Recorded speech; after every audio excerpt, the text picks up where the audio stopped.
할렐루야, 할렐루야. 네, 오늘도 은혜의 자리에 오신 여러분들을 환영하고 축복합니다. 오늘도 하나님 앞에 전심으로 예배하는 시간 되길 원합니다. 우리 사도신경하심으로 우리의 신앙을 고백하며 나아가겠습니다. 주는 그리스도시요 살아계신 하나님의 아들이십니다.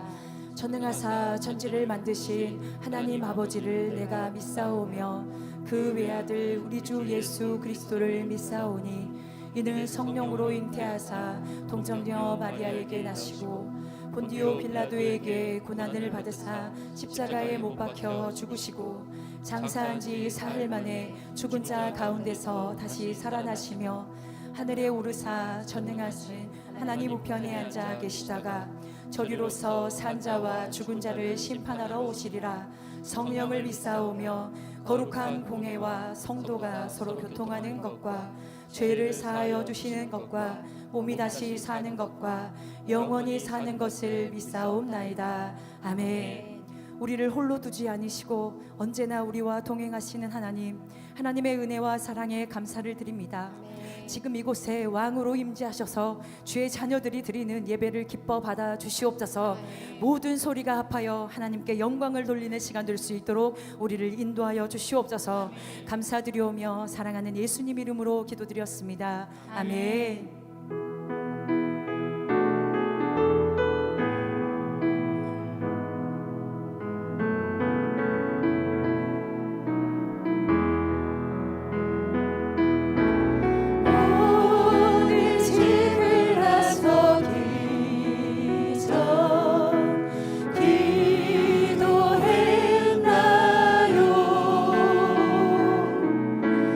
오늘 가기를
높이며 주님을 찬양합시다.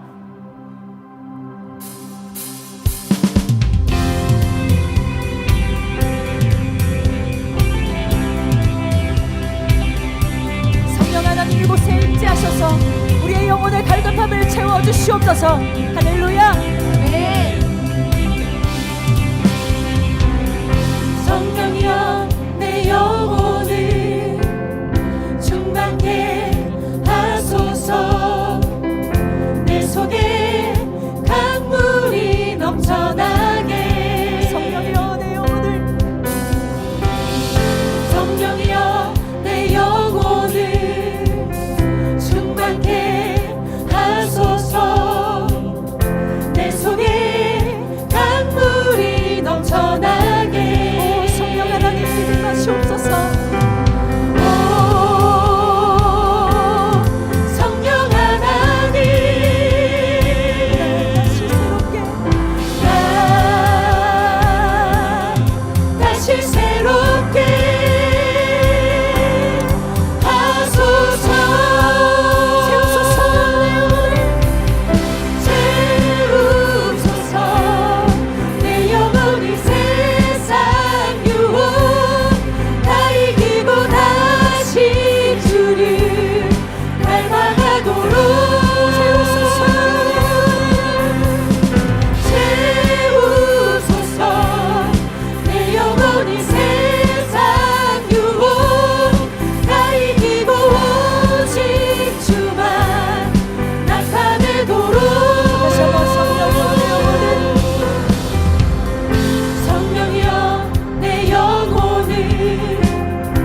열심으로 나아가길 원합니다. 할렐루야.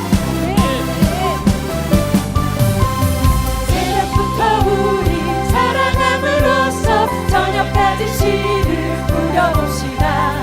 열매 차차 익어 독실 거둘 때에 기쁨으로 가득 거두리로다. 비가 오는 것과 바람 부는 것을 겁을 내지 말고 뿌려봅시다. 일을 마쳐놓고 독실 거둘 때에 기쁨으로 가득 거두리로다. 거두리로다 거두리로다 기쁨으로 가득 거두리로다. 거두리로다 거두리로다 기쁨으로 가득 거두리로다. 씨를 뿌릴 때에 나지 아니할까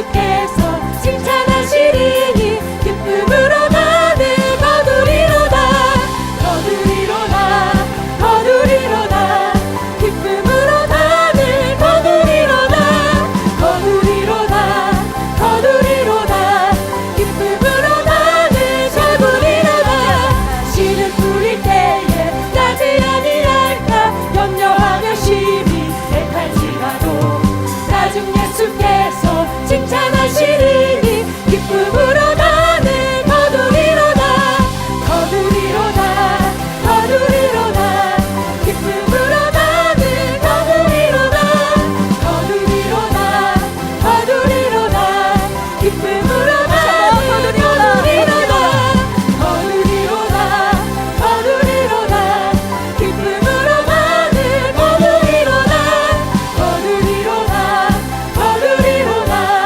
기쁨으로 나는 거두리로다 눈물로 오시는 분들 자들에게 기쁨으로 거두게 하실 하나님을 찬양합니다.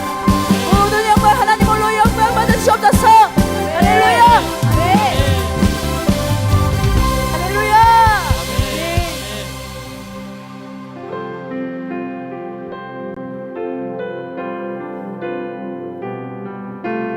왜 나만 겪는 고난이냐고 불평하지 마세요. 고난의 뒤편에 있는 주님이 주실 축복 미리 보면서 감사하세요. 너무 견디기 힘든 지금 이 순간에도 주님이 일하고 계시잖아요. 남들은 지쳐 앉아 있을지라도 당신만은 일어서세요.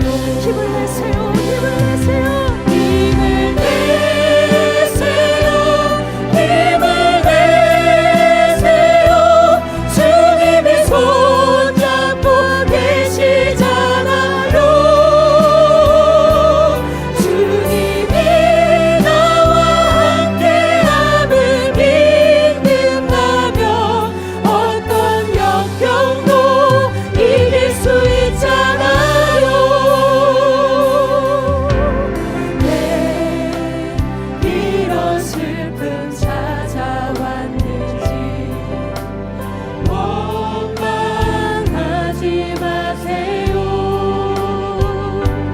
당신이 잃은 것보다 주님께 받은 은혜 더욱 마음에 감사하세요. 너무 견디기 힘든 지금 이 순간에도 주님이 일하고 계시잖아요. 남들은 지쳐 앉아 있을지라도 당신만은 일어서 우리 두 손을 높이 들고 주님을 찬양합니다. 힘을 내세요 힘을 내세요 주님이 손잡고 계시잖아요. 주님이 나와 함께함을 믿는다면 어떤 고난도 견딜 수 있잖아요. 기도해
않기를, 우리 안에 성령의 불씨가 꺼지지 않기를 간절히 기도합니다. 아멘. 오늘도 말씀 전하시는 목사님을 성령의 갑절의대로 붙드시고 감독케 하신 말씀 선포하실 때 주의 능력으로 함께하여 주시옵소서. 아멘. 말씀을 듣는 모든 자들이 주의 말씀을 사모하여 듣고 믿음으로 반응하는 시간 되기를 우리 주여 한번 부르고 기도하시겠습니다. 주여, 사랑해 주님 감사드립니다. 이곳 가운데 함께 하시는 이름을 찬양합니다. 하나님 이곳 가운데 함께하여 주시옵소서. 우리가 기도를 멈추지 않기를 원합니다. 하나님 우리 안에 성령의 불씨가 꺼지지 않기를 원합니다. 주님 도와주시옵소서. 주님 함께하여 주시옵소서. 우리 말씀을 하시는 목사님 가운데 성령의 갑자기 능력으로 은혜로 채워주시옵소서. 하나님 아버지님께서 감독케 하신 말씀을 선포하실 때 주의 능력으로 말씀을 선포할 수 있도록 인도하여 주시옵소서. 모든 자들이 주의 말씀 안에서 경청하게 하여 주시고 하나님 아버지 주의 말씀을 사모하여 듣게 하시고 하나님 주의 말씀에 믿음으로 반응하는 모든 시간 될 수 있도록 주님께서 함께하여 주시옵소서. 주님 붙잡아 주시길 원합니다. 주의 성령님 함께하여 주시길 원합니다. 우리가 심령 가운데 주님 찾아와 주시옵소서. 함께하여 주시옵소서. 하나님께 영광 돌리는 자들 될 수 있도록 하나님 도와주시고 하나님 우리를 만나주시고 만져주시고 하나님께서 함께하실 수 있습니다. 하나님 목 가운데 하나님 홀로 영광 받으시옵소서. 하나님 감사합니다. 하나님 감사합니다. 주님 홀로 영광 받으시옵소서. 이곳 가운데 충만히 거하신 하나님을 찬양합니다. 하나님 함께하여 주시옵소서. 주의 말씀으로 우리를 다스려 주시고 하나님 우리 함께하여 주시길 원합니다. 모든 악한 것들이 모두 가게 하여 주시옵소서. 주님 함께하실 줄 믿습니다. 주님 도우시옵소서. 주님 함께하실 줄 믿습니다. 주님 감사합니다. 감사드리오며 사랑하는 예수님 이름으로 기도드렸습니다.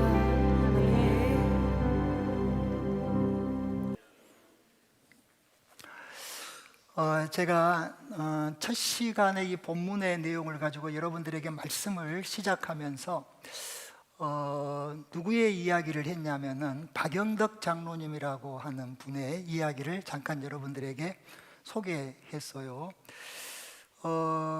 이 장로님은 지금은 이 남미의 아버지라 할 정도로 또 많은 그런 구제 사역을 담당하시고 뭐 좋은 그런 일들, 선한 일들을 참 많이 해 가시고 또 지금은 성공한 사업가로 그렇게 많은 그런 사람들에게 알려지신 분이지만은 뭐 처음부터 그랬던 것은 아니었겠죠. 처음에는 한국에서 살면서 사업을 하다가 사업이 쫄딱 망한 거예요. 완전히 알거지가 된 거예요. 그 인생이 바닥을 치고 바닥보다 더 아래에 있다라고 하는 지하 몇 층을 이렇게 뭐 파고 다 털린 그런 인생을 이렇게 살았던 이런 사람이죠. 그렇게 사업이 부도가 되고 부도가 나고 아무것도 이제 없는 그런 상황에서 이제 남미로 가게 되는 그 비행기 값조차도 없어가지고 누군가에 의해서 이제 비행기 그 값을 이렇게 받게 되고 그 비행기 값을 가지고 이제 남미로 간 거예요. 남미에 가서도 그 식구들이 먹을 거리가 없어가지고 게 사료보다도 더 값이 싸다라고 하는 닭사료를 식구들이 이제 사서 먹는, 어떻게 보면 참 비참한 그런 삶을 살았던 거죠. 그런데 그때마다 이 장로님이 그때 그 절망의 순간마다 그리고 고난이 올 때마다 그 힘든 그런 삶을 살 때마다 이 장로님이 하나님 앞에 드린 외마디 기도가 있었다는 거죠. 그 기도가 뭐냐면은 오늘도 제목에서 이야기하고 있는 것처럼 하나님 나 어떻게 해야 합니까? 하나님 나 어떻게 해야 합니까? 그 기도의 그 외마디는 다른 것 보지 아니하고 문제를 보지 아니하고 하나님만을 보겠습니다. 이 모든 그런 문제에서 나를 건져 주실 하나님만을 내가 바라보겠습니다 하는 그런 의미죠. 그렇게 해서 힘들고 어려울 때마다 하나님 나 어떻게 해요 하는 그 외마디의 기도를 하나님 앞에 드렸고, 또한 하나님은 이 장로님의 기도를 들으시고 또한 응답하여 주신 줄로 믿습니다. 오늘 또 우리는 이 본문의 이야기를 통해서 첫째 우리가 만날 사람이 누구냐면은 히스기야를 만나야 됩니다. 히스기야를 만나고, 그리고 두 번째 우리가 만날 분이 누구냐면은 우리의 기도를 들으시고 또한 우리의 기도에 응답해 주시는 하나님을 만나야 할 줄로 믿습니다. 여러분 다시 한번 말씀을 드립니다. 중요한 거니까 여러분 첫 번째 누구를 만나라? 이 본문 속에서 말씀 속에서 나오고 있는 히스기야를 만날 수 있기를 바라고, 두 번째는 우리의 기도를 들어주신 하나님, 히스기야의 기도를 들어주시고 응답해 주신 그 하나님, 그 하나님을 오늘 여러분들이 만날 수 있기를 주의 이름으로 축복합니다. 우리가 이제 이야기 몇 번 했지만은 히스기야는 54년의 인생을 살았죠. 왕은 25세 왕이 되어지고 39년을 왕으로 통치를 29년을 왕으로 통치를 하게 됩니다. 그리고 1절 말씀에 이제 보면 히스기야가 병들어서 이제 죽게 되어지는, 어떻게 보면 사형 선고를 받게 되는데, 이때 나이가 39, 왕이 되고 나서 14년 만에 이제 병들어서 죽게 될 것이라고 하는 사형 선고를 이제 히스기야가 이제 받게 되죠.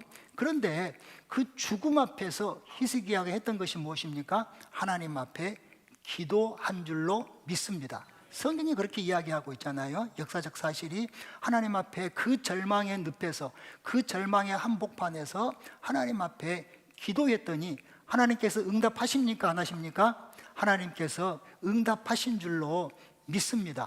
5절과 6절과 8절 말씀에 보면은 그 기도를 들으시고 그 통곡을 보신 하나님께서 히스기야의 생명을 15년이나 연장시켜 주시고 아수르의 손에서 건져 주시기도 하시고, 또한 그 증거로 해 그림자가 10도 물러가게끔 하는 이러한 증거를 하나님께서 히스기야에게 보여주시는 것을 우리가 볼 수가 있어요. 자, 여러분, 오늘 또 우리는 이 말씀을 통하여서 우리에게 적용할 수 있는 것이 뭐냐면은, 우리도 인생을 살아가면서, 삶을 살아가면서 하나님, 나 어떻게 해야 합니까? 이렇게 외마디 기도할 수밖에 없는 이러한 여러 가지의 삶의 어려움들, 삶의 문제들, 삶의 난관들을 만납니까? 만나지 않습니까? 만나죠. 만나고 이러한 삶의 여러 어려움의 일들을 겪을 수밖에 없어요. 이게 어떻게 보면 우리의 인생입니다. 우리가 누차 말씀드린 것처럼 하나님은요, 우리 앞에 고난을 치우지 않습니다. 고난을 치운 것보다도 그 고난을 넘어갈 수 있는 힘을 우리에게 주신 줄로 믿습니다. 근데 그 힘을 우리가 어떻게 얻느냐, 힘을 얻는 방법이 어디에 있느냐? 하나님의 말씀에 있는 줄로 믿습니다. 여러분, 그렇습니다. 우리도 인생을 살아가면서 하나님, 나 어떻게 해야 합니까? 라고 할 수밖에 없는 어려움의 일들을 만나고 고난을 우리가 만나게 될 것인데, 그때 우리가 무엇을 해야 할 것인가? 어떻게 해야 할 것인가?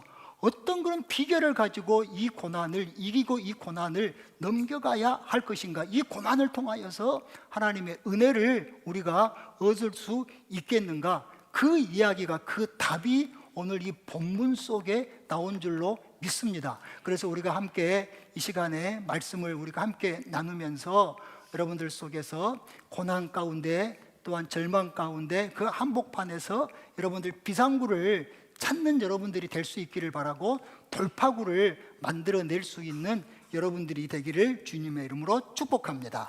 첫 번째, 우리가 지난 시간에 말씀을 잠깐 요약을 한다면은, 첫 번째, 히스기야가 그 절망의 한복판에서 했던 것이 무엇이냐면은 2절 말씀이죠. 2절 다 같이 시작. 히스기야가 여호와께 기도하여. 여러분, 그 절망의 한복판에서 첫 번째 히스기야가 했던 것이 무엇이다고요? 그 얼굴을 어디로 향했다고? 그 얼굴을 벽으로 향했다 라고 성경은 지금 이야기를 하고 있어요. 그 의미가 무엇입니까? 벽으로 향했다 하는 말은 오직 누구만 바라보겠다? 하나님만을 바라보겠다. 세상 바라보는 것도 아니고, 사람을 바라보는 것도 아니고, 어떤 그런 방법을 바라보는 것이 아니고, 어떤 기술을 바라보는 것이 아니라, 나는 오직 하나님만을 바라보겠습니다. 전심으로 하나님을 바라볼 것이고 하나님 앞에 집중하겠습니다. 이 말을 조금 더 풀어서 이야기를 한다면은, 나는 문제를 바라보는 것이 아니라 누구를 바라보겠다? 하나님을 바라보겠다. 나는 문제를 바라보는 것이 아니라 이 문제 가운데도 그럼에도 불구하고 나와 여전히 함께 하시는 그 하나님을 나는 바라보겠습니다 라는 표현이라 하는 거예요. 자, 여러분들 봐보세요. 제가 한번 여러분들에게 물어볼 것이니까 이렇게 뭐 겉으로 막 큰 소리로 막 아니요 하고 대답할 필요는 없어요. 그냥 속으로만 아니면 아니고 기면 기고 여러분들 한번 잘 대답을 솔직히 해보시기를 바랍니다. 나는 문제를 만나면은, 자, 우리가 문제를 만나죠. 고난을 만나면은, 나는 문제를 만나면은 나는 문제를 보는 사람이다. 나는 하나님을 보는 사람이다. 자, 여러분들은 어떤 사람입니까? 1번입니까? 2번입니까? 뭐 그렇게 크게 할 필요는 없는데. 모르잖아요.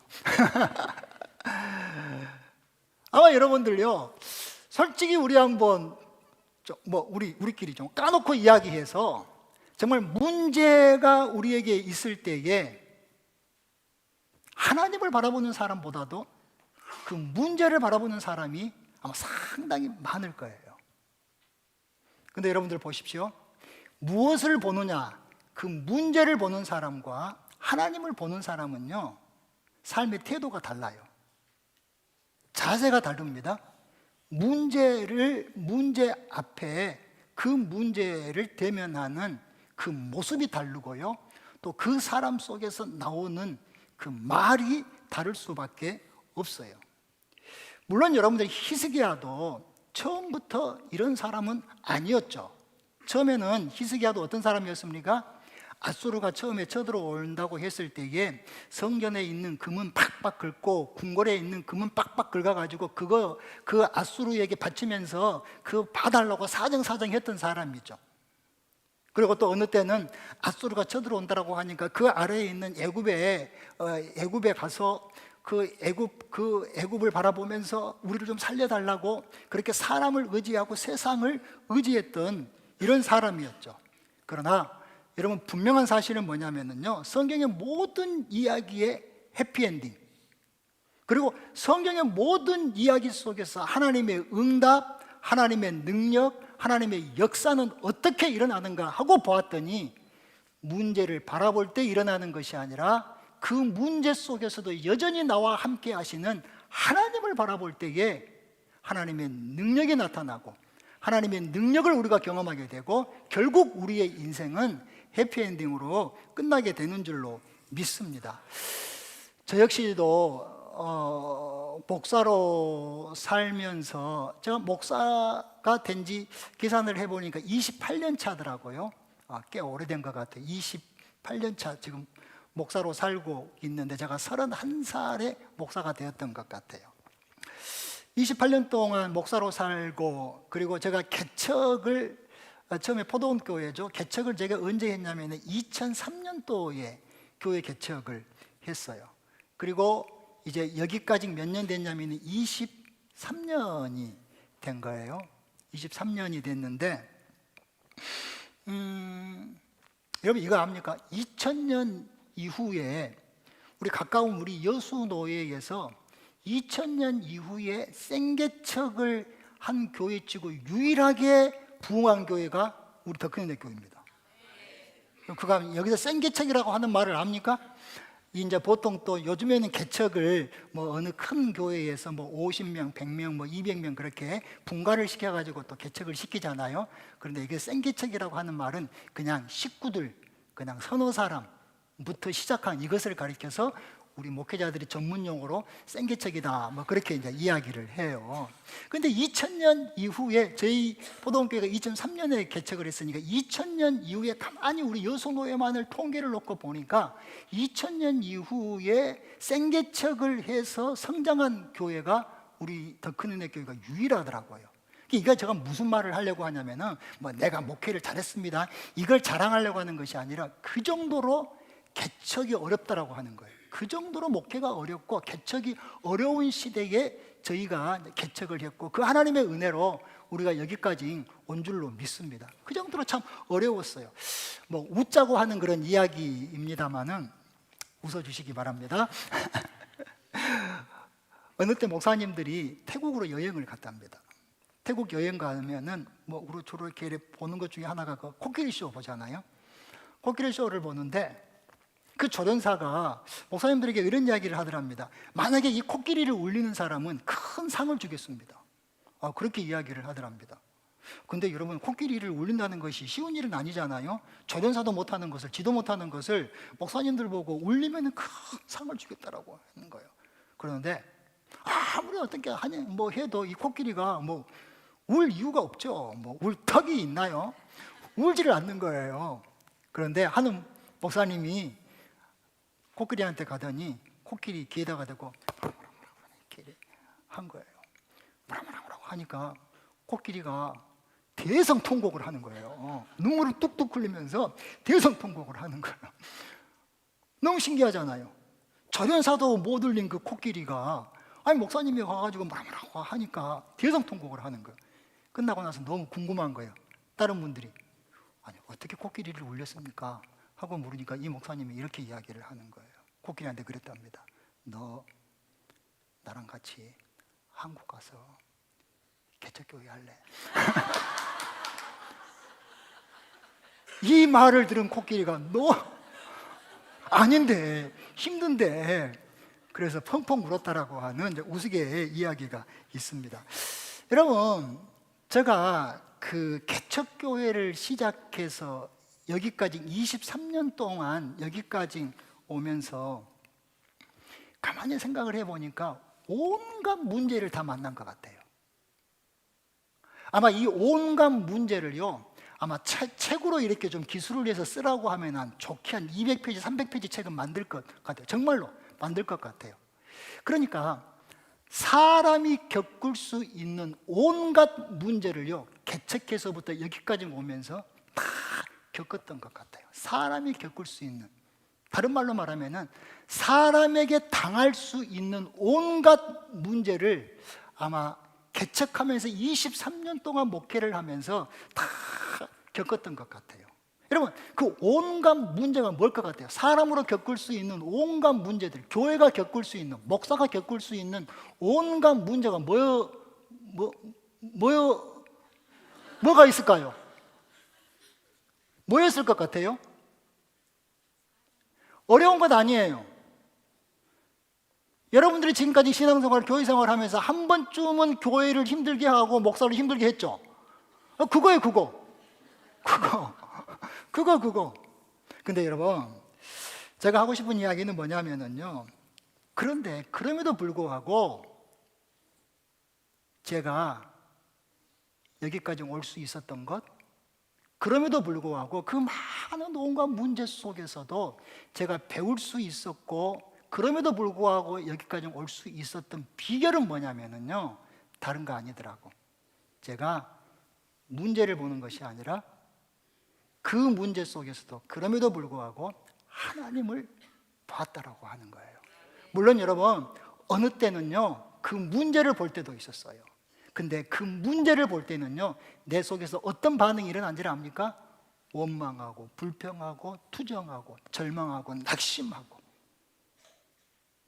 그렇지만은 문제를 보는 것이 아니라 하나님을 바라볼 때는요, 하나님 앞에 더욱더 기도하게 되고, 더욱더 엎드리게 되고, 더욱더 겸손하게 되고, 나의 실수가 무엇인지, 내 실패가 무엇인지 그것을 돌아보게 되고, 그런 일들을 통하여서 다시 한번 깨닫게 되어지더라 하는 그런 거예요.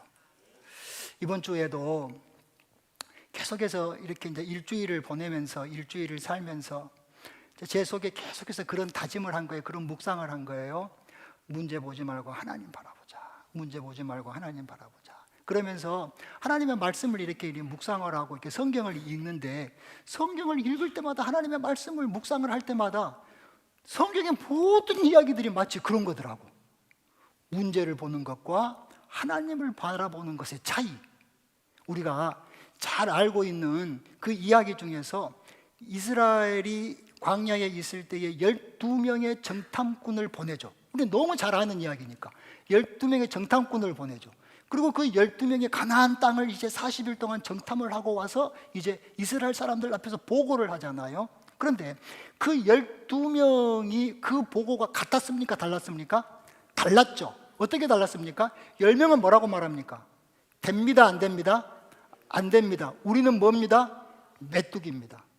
메뚜기 맞죠? 아닌가요? 메뚜기입니다. 그런데 그 두 명은 여호수아와 갈렙은 뭐라고 말합니까? 됩니다, 안 됩니다? 됩니다. 그들이 우리의 뭡니다? 그들이 우리의 밥입니다. 왜 된 줄 압니까? 뭐라고 말합니까? 하나님이 우리와 함께 하시기 때문에 됩니다. 맞아요, 틀려요? 맞아요, 틀려요? 여러분, 그거들하고 똑같이 12명의 가나안 정탐을 했는데 그 10명은 뭘 바라보는 거예요? 문제를 바라보는 거예요. 문제를 바라보는 사람의 결국 그 보고는 뭐였습니까? 안 됩니다. 우리는 할 수 없습니다. 우리는 메뚜기에 불과합니다. 그러나 문제를 바라보는 것이 아니라 그 문제 속에서도 여전히 함께 하시는 그 하나님을 바라본 그 두 사람의 그 보고는 뭐였습니까? 저들이 우리의 밥입니다. 우리는 할 수 있습니다.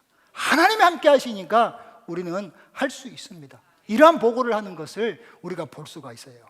여러분, 정말 우리 속에서 다시 한번 우리가 지난주에 이어서 다시 한번 우리가 좀 마음의 다짐을 하고 결단을 했으면 좋겠어요. 어떤 결단? 하나님, 나 문제 보지 않고 하나님 바라보겠습니다. 여러분, 우리 막 카톡 같은 데 막 닉네임 같은 거 써놓고 막 뭔 글자 써놓고 막 그러더만, 그러니까 그런 거 여러분들 좀 지어놓고 한번 그렇게 여러분들 좀 써보시길 바랍니다. 문제 보지 않고 하나님 바라보겠습니다. 조금 줄임말로 문제 안 봄, 하나님 봄, 뭐 이렇게. 할렐루야, 할렐루야.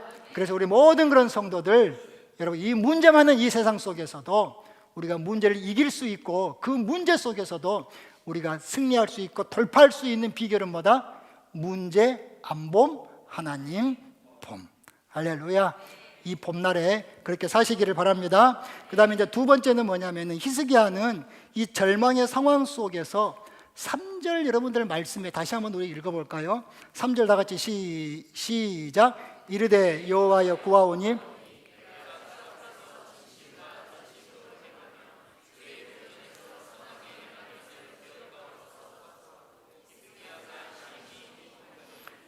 여러분, 우리가 두 번째 우리가 볼 수 있는 것이 뭐냐면은 히스기야는 그 절망의 한복판에서 3절 말씀에 보니까 히스기야가 지금 뭘 하는 내용입니까? 기도하는 내용이죠. 간단해요, 여러분. 히스기야는 그 절망의 한복판에서 두 번째 했던 일이 뭐냐면은 절망의 소리를 내는 것이 아니라 무슨 소리를 냈다고? 기도의 소리를 지금 내고 있는 것을 볼 수가 있어요. 할렐루야. 나는 여러분들이 이런 사람 될 수 있기를 주의 이름으로 축복합니다. 어떤 그런 문제 속에서, 어떤 그런 절망 속에서 그 보는 것대로 소리를 내는 것이 아니라 그럼에도 불구하고 우리가 하나님 앞에 기도의 소리를 낼 수 있는 우리 모든 성도들이 될 수 있기를 주의 이름으로 축복합니다. 여러분, 1절 말씀에서 그거잖아요. 이사야 선지자가 하루는 히스기야에게 찾아와가지고 당신 죽습니다. 왕이여, 당신 죽습니다. 당신 병들어서 죽습니다. 죽음을 준비하십시오. 그렇게 이야기를 하잖아요. 이사야 선지자가 이야기한 것인데 이것이 여러분 헛소리는 아닐 거라고 하는 거예요. 그냥 농담은 아닐 거라고 하는 그런 것이죠. 그런데 여러분, 이게 있어요. 당신 죽습니다 라고 했을 때에 이 소리가 헛소리는 아니었을 것이고 인생 끝났구나 할 수도 있겠죠. 그렇습니다. 여러분, 죽음이라고 하는 것은 인생 끝나는 그런 것이니까 그렇게 할 수도 있었겠죠. 그러나 우리의 마음속 깊이 우리가 기억해야 할 것이 뭐냐면은 여러분, 병 때문에 인생이 끝나는 것이 아니라고 하는 거예요. 아멘. 문제 때문에 인생이 끝나는 것이 결코 아니라고 하는 거예요. 더 나아가서 하나님께서 지금 히스기야에게 이사야를 통하여서 통보하잖아요. 죽는다. 더 나아가서는 하나님의 통보 때문에도 우리 인생이 끝나는 것은 아니라고 하는 거예요. 무슨 말입니까? 우리가 성경에 조금만 여러분들 조금만 이렇게 성경을 우리가 좀 보면은 성경 속에 여러분들 보면은요, 이것도 너무 팍줄 또 줄이 놓네. 성경에 보면은 하나님께서 말씀하시고 그 말씀을 돌이키신 적이 있습니까, 없습니까? 많습니다, 여러분. 그러니까 하나님으로부터 통보가 왔다라고 해가지고 내 인생 끝났구나, 여러분, 이것도 여러분들이 이른다라고 하는 거예요. 그런다고 해서 여러분들 우리의 인생이 결코 끝나는 것도 아니라고 하는. 그러면 여러분들요, 우리의 인생이 언제 끝나는가 하고 보았더니 우리의 기도가 멈출 때 끝나는 거예요. 아멘. 우리가 기도를 포기할 때 끝나는 줄로 믿습니다. 우리의 기도가, 우리 속에서 기도가 더 이상 나오지 아니하고 절망의 소리만 나올 때에, 그때 비로소 여러분들 우리의 인생이 끝난다라고 하는 것을 우리가 반드시 기억해야 할 줄로 믿습니다. 그 다음에 두 번째, 히스기야의 그 기도의 소리. 자, 두 번째 히스기야의 기도의 소리라고 했잖아요. 그래서 첫 번째 그 히스기야의 기도의 소리가 어떤 소리인가 하고 보았더니 3절 말씀이죠. 다 같이 3절 말씀에 뭐라고 나와 있습니까? 내가 주 앞에서 진실과 전심으로 행하며 주의 목전에서 선하게 행한 것을 기억하옵소서.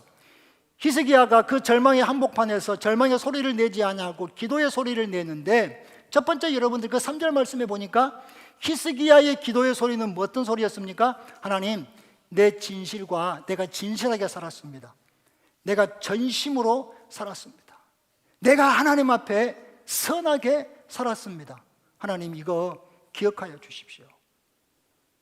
이게 여러분들이 히스기야의 첫 번째 기도의 소리였어요.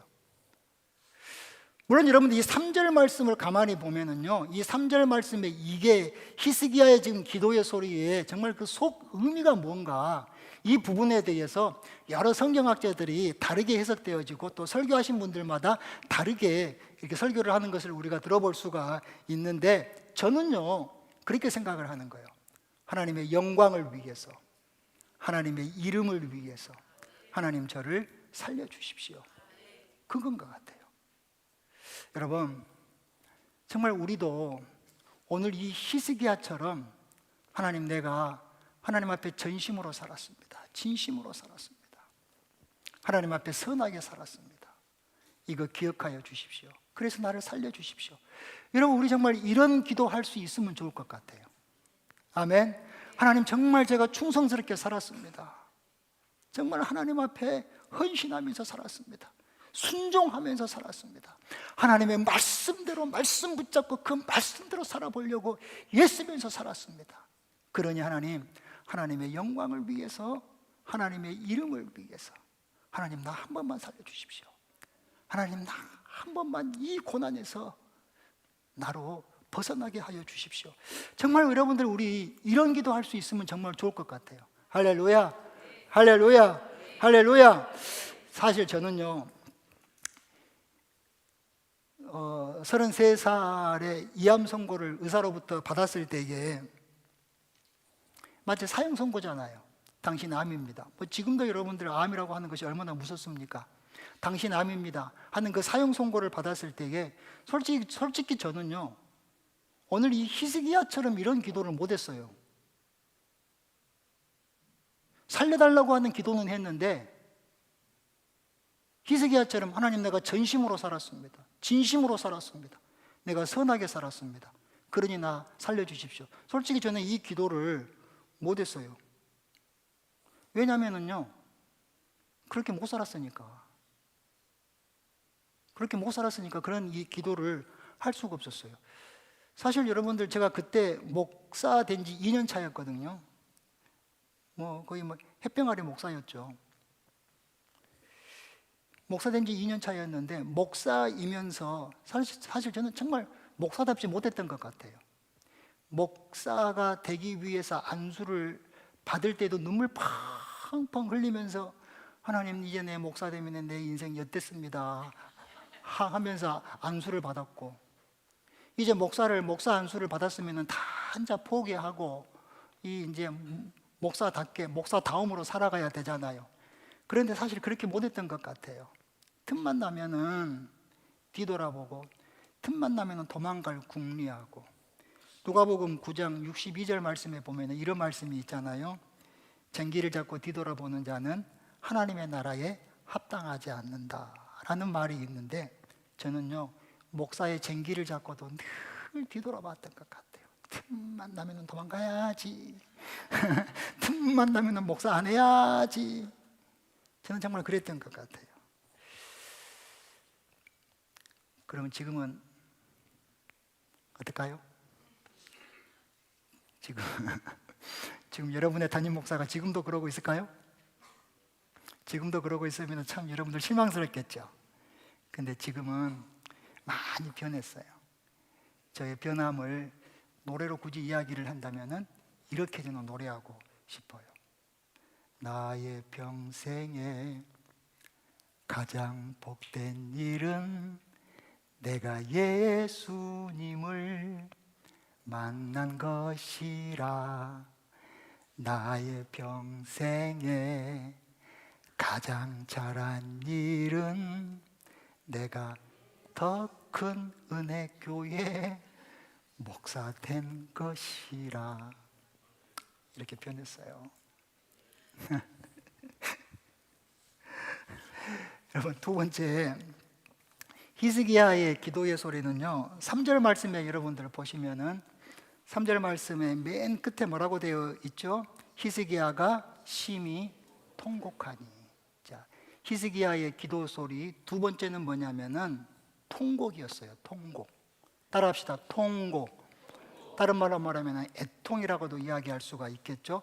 우리가 여러분들 이런 이야기 들어봤어요. 눈물 총량 법칙이라고 하는 이야기 들어본 적 있죠. 이 말이 무슨 말이냐면요, 사람이 평생 살면서 흘려야 되는 눈물의 양이 있답니다. 이게 눈물 총량 법칙이에요.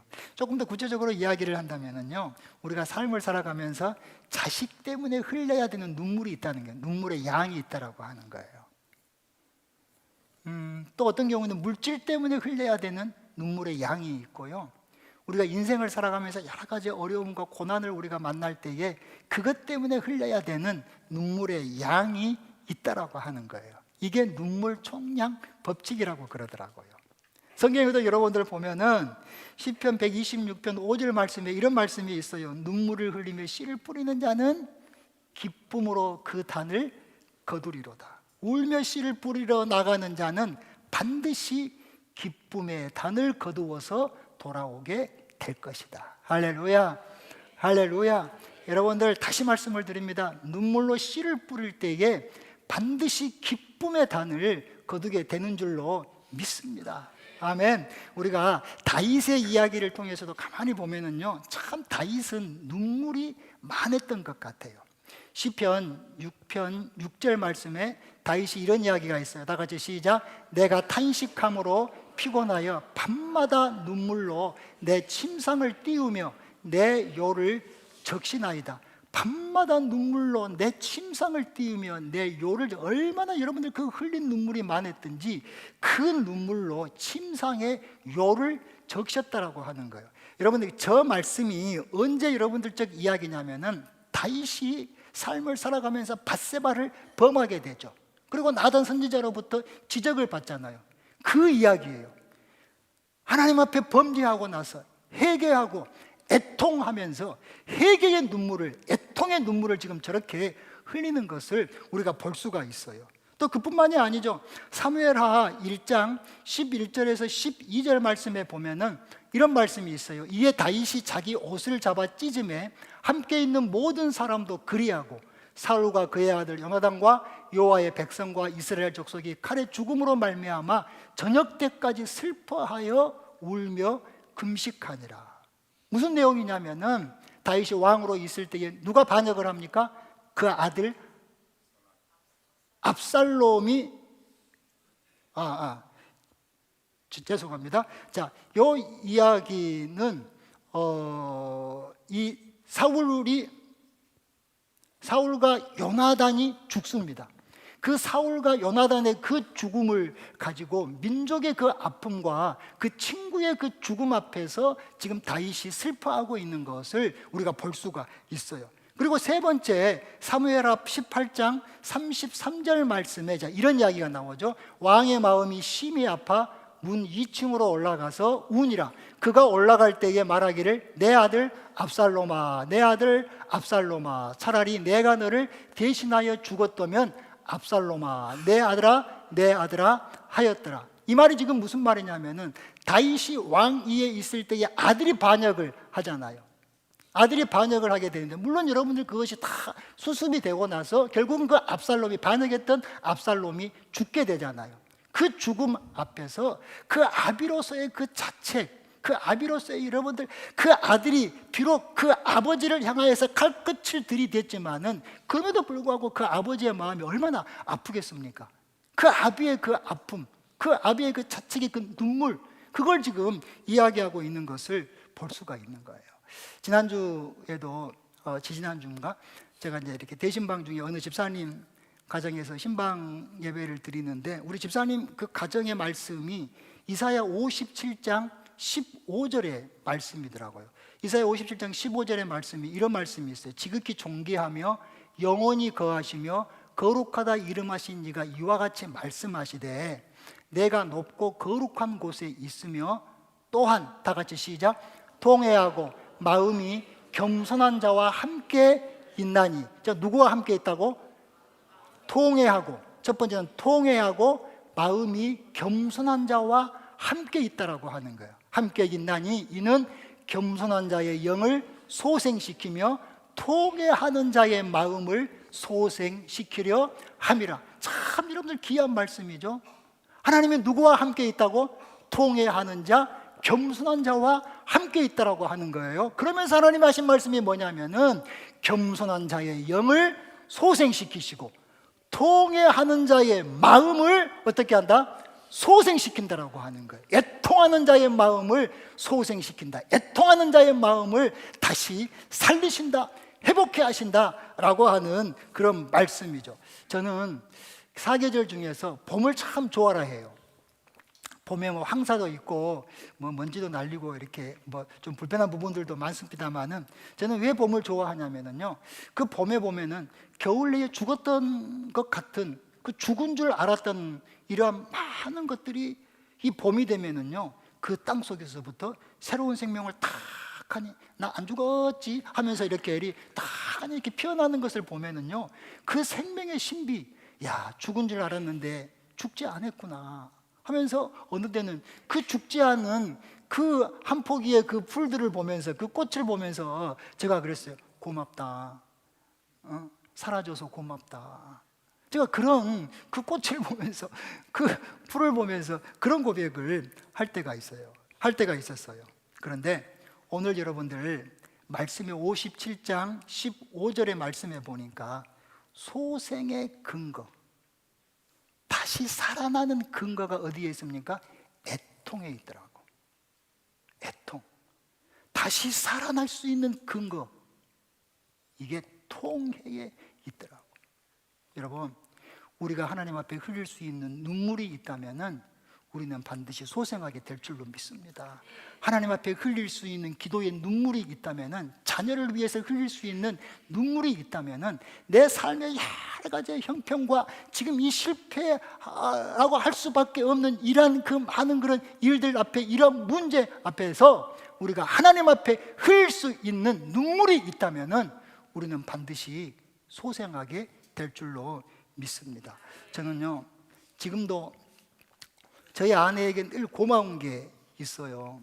그게 뭐냐면요, 제가 그 투병할 때에 보통 암 환자들이 투병할 때 보면은요 6개월 고비가 있다고 그래요. 6개월 동안에 재발이 되면 안 돼요. 그리고 그 다음 고비가 3년 고비, 5년 고비, 10년 고비, 뭐 그렇게 암 환자들이 보통 이야기를 해요. 근데 제가 그 투병할 때에 저희 아내가 3년 동안, 그 3년 고비 동안, 참 이게 중요하거든요. 그 3년 동안에 저를 위해서 중보기도를 해주는데 하루도 안 빠지고 저를 위해서 중보기도를 해주는 거예요.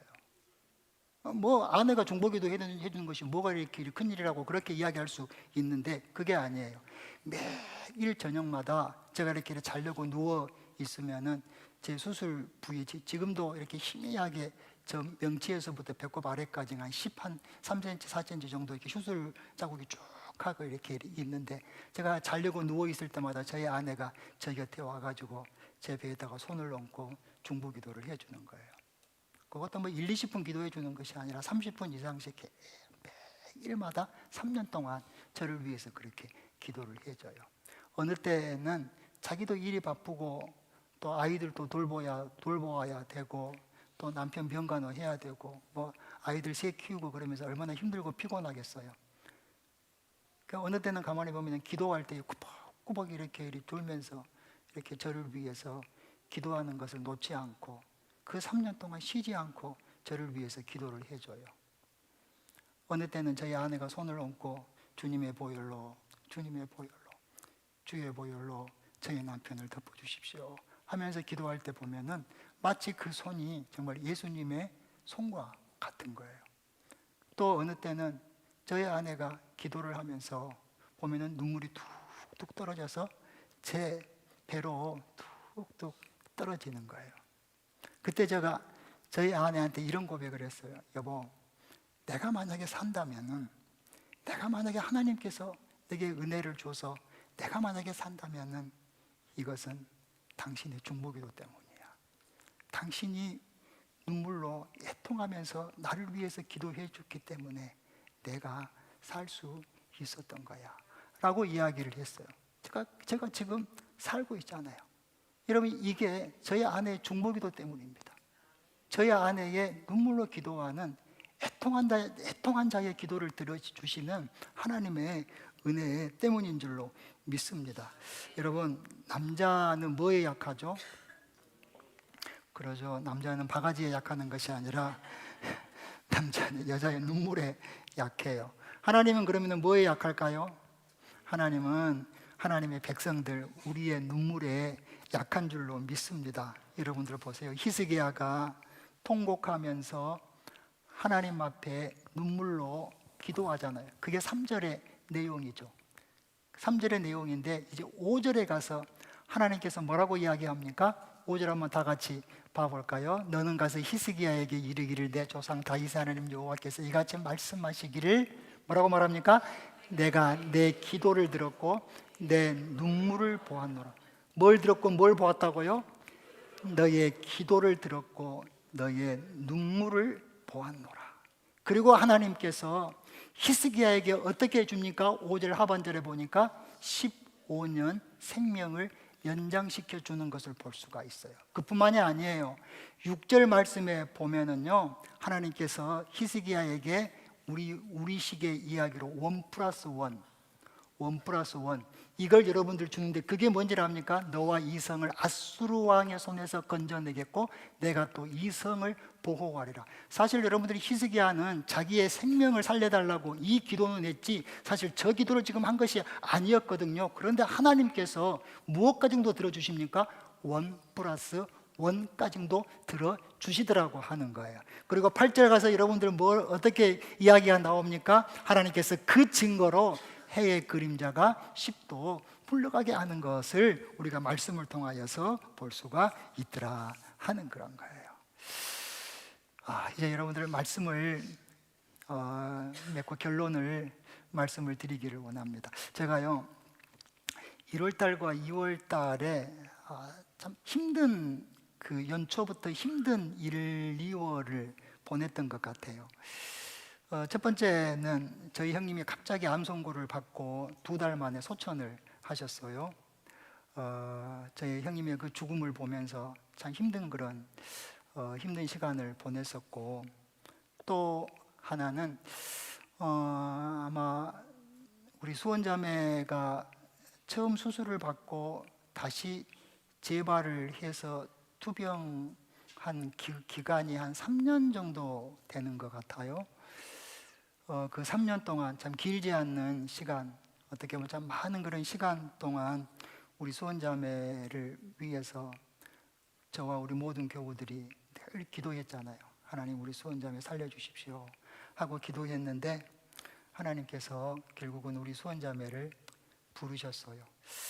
이 2가지 일 때문에 참 1월달, 2월달이 저에게는 참 힘든 그런 1-2달이었어요. 사실 제가 수원자매가 죽음 후에 한동안요, 지금도 간혹 좀 그런 게 있는데 뭐냐면은요, 기도에 멘붕이 와요. 멘붕이라고 이야기를 해야 될까? 그 기도를 하기는 하는데 기도가 막 방황이 돼요. 혹시 여러분들 이런 거 느껴보셨어요? 기도를 하기는 하는데 기도 속에서 제가 방황을 해요. 막 길을 찾지를 못하고 막 이렇게 막 방황을 하는 거예요. 그게 무슨 소리냐면은 제가 여러분들에게 그런 이야기 간혹 했죠. 하루 4번 꼭 우리 환우들을 위해서 제가 기도합니다. 새벽 시간에 꼭 우리 환우들을 위해서 기도하고, 그리고 제가 하루 3식인데 꼭 밥 먹을 때마다 길지는 않지만은 우리 환우들 이름 한 사람 한 사람 불러가면서 하나님 살려주시고 하나님 회복하여 주십시오, 믿음을 더하여 주십시오 하면서 우리 환우들을 위해서 꼭 하루에 4번씩 기도합니다. 제가 밥 먹을 때 그렇게 기도하는 이유는요, 제가 한순간도 우리 환우들의 이런 건강, 이런 치유를 돕고 싶지가 않는 거예요. 늘 내 마음속에 담고 기억하면서 우리 환우들을 위해서 기도해 주고 싶어서 그렇게 밥 먹을 때 이름 한 번씩이라도 불러가면서 그렇게 했던 거예요. 그렇게 환우들을 위해서 기도를 할 때에 언제나 지난 3년 동안 언제나 제 맨 앞에 기도의 내용은 하나님 우리 수원이 살려주십시오, 이것이 지난 3년 동안 내 기도의 항상 앞부분이었습니다. 어떤 그런 상황 속에서도 하나님 우리 수원이 살려주십시오, 하나님 우리 수원이 살려주십시오.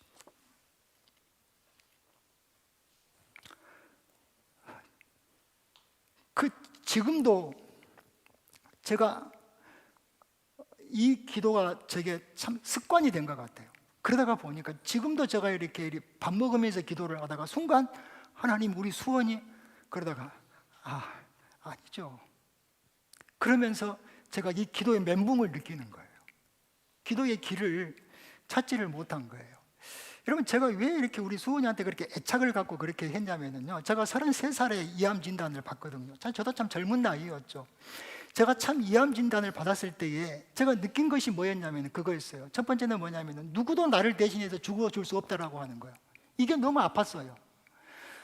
내 아내가 나를 그렇게 사랑하고 내 주변에 나를 그렇게 사랑하는 그런 사람들이 많지만은요, 그들이 나를 사랑한다라고 해가지고 내 죽음까지 대신해 줄 수는 없잖아요.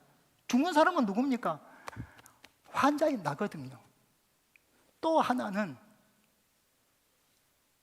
살고 싶었어요. 그 젊은 나이에. 여러분, 우리 수원이 자매 이제 40 갓 넘었었거든요. 제가 그걸 본 거예요. 얼마나 살고 싶을까? 나도 그랬었는데 얼마나 살고 싶을까? 저 젊은 나이에 정말 할 수만 있으면 시집도 남들처럼 시집도 가고 싶었을 것이고, 시집 가서 자녀들도 낳고 싶었을 것이고, 남들이 그렇게 누리면서 살았던 그것 모든 것을 다 누리면서 살고 싶었을 것인데 얼마나 마음이 아플까? 내가 그랬으니까, 그 살고 싶다라고 하는 그 마음, 그것이 내게도 있었으니까. 그래서 나는 우리 수원자매를 위해서 기도할 때마다 정말로 간절하게 하나님 앞에 기도할 수밖에 없었고, 다른 누구보다도 항상 기도할 때마다 하나님 우리 수원자매 살려주십시오, 반드시 살려주셔야 됩니다 라고 기도를 했던 것이죠. 내가 기도를 하면서도 막 방황한다고 그러잖아요. 길을 찾지를 못한다고 그렇잖아요. 하루는 이렇게 기도를 하다가 또 이렇게 그러는 거예요.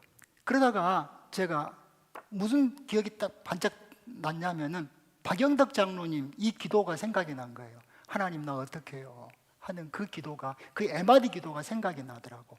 그래서 그 기도를 하다가 한참 방황을 하다가 제가 하나님 앞에 그 에마디 기도를 한 거예요. 하나님 나 어떻게 해야 합니까? 하나님 나 어떻게 해야 됩니까? 우리 수원자매 말고도 교회 안에 투병하고 있는 많은 그런 성도들이 있는데 하나님 내가 어떻게 해야 됩니까? 사실 여러분들 저는요, 그 수원자매의 죽음에 대해서 참 이해하지 못한 부분들이 참 많았거든요. 사실은 저는요. 그래서 제가 하나님 내가 어떻게 해야 됩니까? 하고 여러분들 하나님 앞에 물었을 때에 하나님이 제게 말씀해 주시는 것이 그거였어요. 송 목사야, 너는 아직도 이해로 사니? 너는 아직도 이해로 사니? 나를 이해로 바라볼 것이 아니라 믿음으로 바라볼 수 없겠니? 바로 그거였어요. 믿음으로 바라볼 수 없겠니? 여러분, 우리가 봐보세요. 우리가 기도해야만 되는 이유, 그리고 기도 안 해도 되는 이유, 기도 못 해도 되는 이유, 여러분 두 가지 중에 어떤 이유가 더 많을까요? 한번 여러분 곰곰이 생각을 해보세요. 저는요 이것을 가만히 놓고 곰곰이 생각을 하다가 봐보세요. 기도해야 되는 이유는요 간단합니다. 왜? 우리는 당연한 것이니까. 기도해야 하는 것은 당연한 것이니까. 아멘이죠? 기도해야만 되는 이유는요 간단합니다. 단순합니다. 명료합니다. 그런데 기도 안 해도 되는 이유, 기도 못 해도 되는 이유, 얼마나 여러분들 이유가 많은지를 압니까? 얼마나 핑계가 많은지를 압니까? 얼마나 여러분들 변명이 많은지를 압니까? 여러분, 기도 안 하는 사람들을 만나보고요, 이런 사람들과 이야기를 하다가 보면은요, 얼마나 기도하지 못하는 이유, 그 이유가 얼마나 많은지 몰라요. 얼마나 많은지 몰라요. 그 변명이, 그 핑계거리가 얼마나 많은지 몰라요. 얼마나 많은지 몰라요. 아니요, 여러분. 여러분, 그 핑계거리 연구하면서 살지 마시고요, 무슨 핑계를 대지, 무슨 이유를 대지, 무슨 변명을 하지, 그거 여러분들요 모집하면서 여러분들 살아가지 말고, 여러분, 기도해야 되는 이유, 그 이유 앞에 아멘 할 수 있는 우리 모든 성도들이 될 수 있기를 주님의 이름으로 축복합니다. 여러분, 우리 한번 따라 한번 했으면 좋겠어요. 저를 한번 따라 하는 거예요. 우리가 선포했으면 좋겠어요. 자, 기도 안 할 수밖에 없는 이유, 기도 안 할 수밖에 없는 변명, 기도 안 할 수밖에 없는 핑계, 개나 줘버리겠습니다. 여러분들 집에 있는 개 기분 나쁩니까? 개나 줘버리겠습니다. 여러분, 이제 우리 기도하면서 살 수 있기를 바랍니다. 정말 우리 모든 성도들, 특히 우리 여러분들, 우리 직분자들이 뭐예요, 여러분? 기도하는 모습 보여주는 것이 직분자지. 예? 이게 여러분들 직분자지. 기도로 교회를 함께 짊어지고 가는 것이 직분자지. 여러분, 부모가 뭐예요? 여러분, 부모가 자식을 위해서 기도로 무거운 짐을 짊어지고 가는 것이 부모지. 그래서 여러분, 오늘부터 우리의 마음속에 하나님 기도하면서 살겠습니다. 다른 것을 멈추게 할지라도, 다른 것을 잠시 멈출지라도 기도는 결코 멈추지 않겠습니다. 결코 기도를 포기하지 않겠습니다. 그래서 이 절망 중에도 절망의 소리를 내는 것이 아니라 기도의 소리를 낼 것이고, 이 절망 중에도 문제를 보면서 그 앞에서 불평하고 불만한 것이 아니라 하나님을 바라보면서 더욱더 하나님 앞에 엎드려지는 자가 되겠습니다. 이 결단이 있는 여러분들이 되기를 주님의 이름으로 축복합니다. 우리 다 같이 찬양할까요? 우리 이제 찬양하는데 이 찬양이 약간은 좀 어려운 찬양일 수도 있어요. 그러나 찬양을 잘해서 좋은 것이 아니고, 이 찬양의 이 가사를 우리가 잘 새기면서 우리가 고백하는 마음으로 이 찬양을 했으면 좋겠습니다. 나의 눈가에 주름이 지고 눈물이 많아졌습니다. 잠시 눈 감고 잠시 눈 감고 뜬 것 같은데 어느새 여기 있습니다. 어느새 여기 있습니다. 그렇죠. 가슴 아픈 날도 많았었고, 가슴 아픈 날도 많았었고, 기쁜 날도 있었습니다. 기쁜 날도 있었습니다. 짧은 여정을 뒤돌아보니 짧은 여정을 뒤돌아보니 하나님의 은혜입니다. 하나님의 은혜입니다. 지금까지 나의 여정은 모두 하나님의 은혜라. 지금까지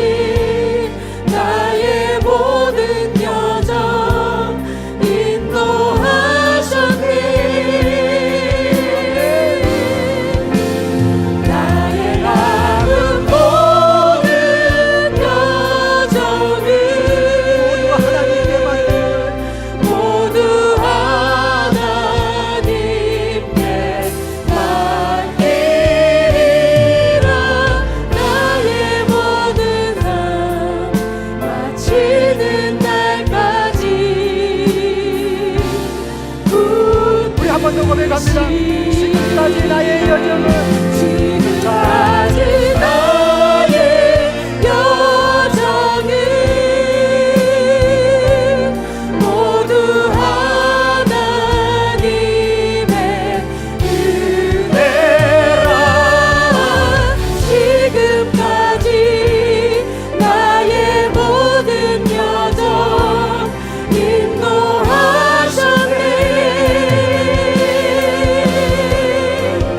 나의 남은 모든 여정을 모두 하나님께 맡기리라. 나의 모든 삶 마치는 날까지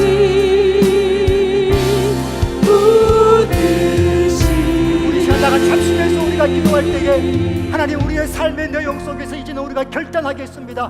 문제를 더 이상 보면서 살아가는 그런 삶이 아니라 그럼에도 불구하고 나와 함께 하시는 그 하나님을 바라보면서 살아가는 삶이 되게 하여 주시옵소서. 하나님의 그 문제 앞에서 문제의 굴레 속에서 절망의 소리를 내면서 살아가는 것이 아니라 기도의 소리를 내면서 살아가는 우리의 삶의 모습이 되게 하여 주시옵소서. 우리 다 같이 주여 한번 부르짖고 합심하여서 동성으로 기도하러 가겠습니다. 주여